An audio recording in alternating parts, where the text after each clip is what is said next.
అందరికీ నమస్కారం. నేను మీ అరుణ్ కుమార్, శ్రీశైలం నియోజకవర్గం, జనసేన పార్టీ. నిన్న మన ఆంధ్రప్రదేశ్ మాజీ ముఖ్యమంత్రి వర్యులైనటువంటి శ్రీ జగన్మోహన్ రెడ్డి గారు సోషల్ మీడియాకు ఒక మంచి స్టఫ్ ఇవ్వడం జరిగింది. ఒక మంచి మిమి ఇవ్వడం జరిగింది.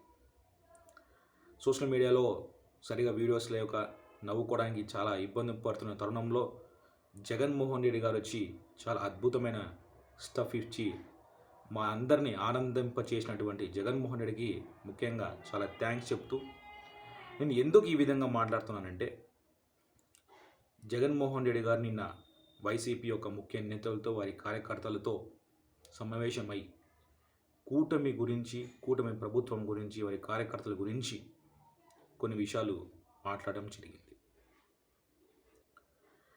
కూటమి గురించి మాట్లాడుతూ ఈ జగన్మోహన్ రెడ్డి గారు మద్యపానం గురించి మాట్లాడడం జరిగింది. కూటమి ప్రభుత్వంలో ప్రైవేటీకరణ చేసి, బెల్ట్ షాపులు ఎంకరేజ్ చేసి కూటమి ఎమ్మెల్యేలు దోచుకుంటున్నారని చెప్పి ఆయన మాట్లాడడం జరిగింది.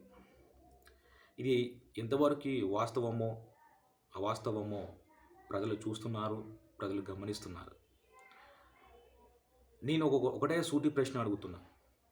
2019లో ఇదే మీరు మద్యపానం పూర్తిగా నిషేధిస్తామని చెప్పడం జరిగింది. అది చెయ్యకపోగా మద్యపానాన్ని మీరే ప్రభుత్వ చేతులకు తీసుకొని దాన్ని సేల్ చేస్తూ, దాని మ్యానుఫ్యాక్చరింగ్ కూడా మీ వైసీపీ ఎమ్మెల్యేలు కూడా ఉండటం మాకు తెలియని విషయం కాదు. ఇవన్నీ త్వరలో కూటమి ప్రభుత్వం ఒక సిట్ ఏర్పాటు చేయడం జరిగింది. ఖచ్చితంగా మీ మద్యపాన ప్రభుత్వం ఆధీనం చేసినటువంటి కుంభకోణాల గురించి, అవినీతి గురించి, ఎవరెవరు అందులో ఏ ఎమ్మెల్యే దాక్కున్నా కూడా ఖచ్చితంగా బయటికి లాగే ప్రయత్నం కూటమి ప్రభుత్వం చేస్తుందని చెప్పి నేను తెలియజేస్తున్నాను. అదేవిధంగా ఒక పొలిటికల్ పార్టీ అధికారం అనేది వస్తుంది, పోతుంటుంది.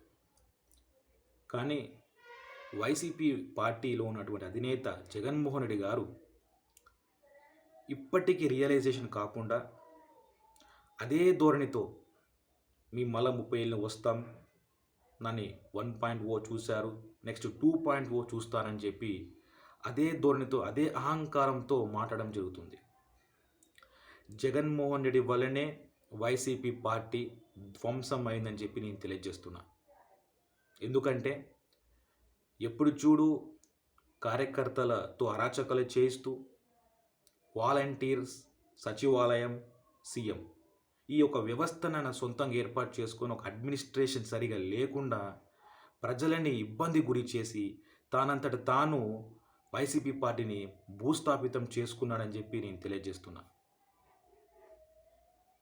కార్యకర్తలను రెచ్చగొట్టడం, వెంట్రుకలు పీకలరని చెప్పడం, జైలుకి పోతాం, 3 నెలలు తిరిగి వస్తాం, మళ్ళీ అరాచకాలు చేస్తామని చెప్పి కార్యకర్తలని ఎమోషనల్ డ్యామేజ్ చేస్తూ ఆయనకు సానుభూతి తెచ్చుకునే విధంగా ఆయన స్టోరీని ఇన్స్పిరేషన్గా తీసుకోవాలంట.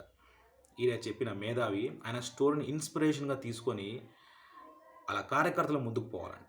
నీ స్టోరీ ఇన్స్పిరేషన్ తీసుకుంటే కార్యకర్తల జీవితాలు బుగ్గిపాలు అవుతాయి. జగన్మోహన్ రెడ్డి గారు, మీరు చేసింది ఆషామాష అరాచకాలు కాదు. మీరు చేసిన విధి విధానాలు చూస్తే మైండ్ చెడిపోయే విధంగా మీ యొక్క అరాచకాలు ఉన్నాయి. మిమ్మల్ని ఇన్స్పిరేషన్ తీసుకుంటే వారి జీవితంతో కాకుండా వారి కుటుంబ జీవితాలు కూడా నాశనం అవుతుంది. పొలిటికల్లో ఇటువంటి మాటలు ప్రజలు అంగీకరించారు. మీరు పొలిటికల్ పార్టీ, మీ వైసీపీ పార్టీ బతకాలంటే ప్రజలతో మమేక్యమవ్వండి, ప్రజలతో కలిసి నడవండి.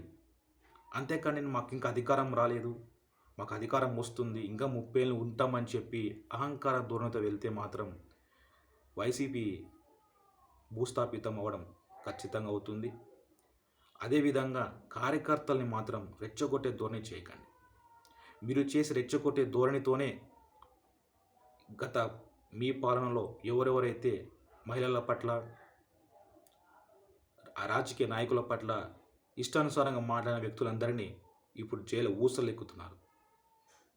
కాబట్టి వైసీపీ కార్యకర్తలకు నేను చెప్పేది ఒకటే సొల్యూషన్ అండి.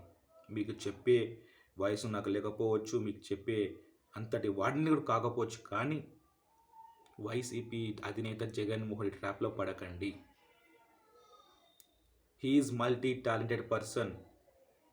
ఆయన సానుభూతి కోసం మిమ్మల్ని వాడుకోవడానికి ఇప్పుడు రంగంలో దిగుతున్నాడు. ఎందుకంటే ఆయన పార్టీలో ఎమ్మెల్యేలు జంప్ అవుతున్నారు, ఒక్కొక్కరిగా రాజీనామా చేస్తూ ఉన్నారు. ఆయన జైల్ మేట్ అయినటువంటి విజయసాయిరెడ్డి కూడా ఆయన వదిలిపెట్టి వెళ్ళిపోయాడు. సొంత అక్క చెల్లెలను కూడా సరిగా చూసుకోలేకుండా పార్టీ నుంచి తరిమేసినటువంటి జగన్మోహన్ రెడ్డి మిమ్మల్ని సరిగా చూసుకుంటాడు. సో ఆలోచన చేయండి. మిమ్మల్ని ఎమోషనల్ డ్యామేజ్ చేస్తూ మిమ్మల్ని వాడుకొని ఆయన రాజకీయంగా మళ్ళీ రావాలని చెప్పి ప్రయత్నం చేస్తున్నాడు. ఆయన మాటలు మీరు నమ్మకండి. మీ యొక్క భవిష్యత్తుని చూసుకొని మీ యొక్క ఆలోచనలు మార్చుకొని ఆయన ట్రాప్లో పడకుండా ముందుకు పోవాలని చెప్పి తెలియజేస్తున్నాను.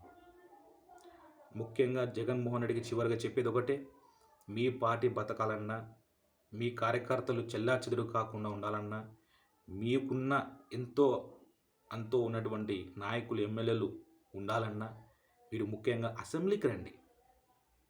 మీ కార్యకర్తలని గ్రౌండ్ వర్క్ ప్రజలు తిరగమని చెప్పండి.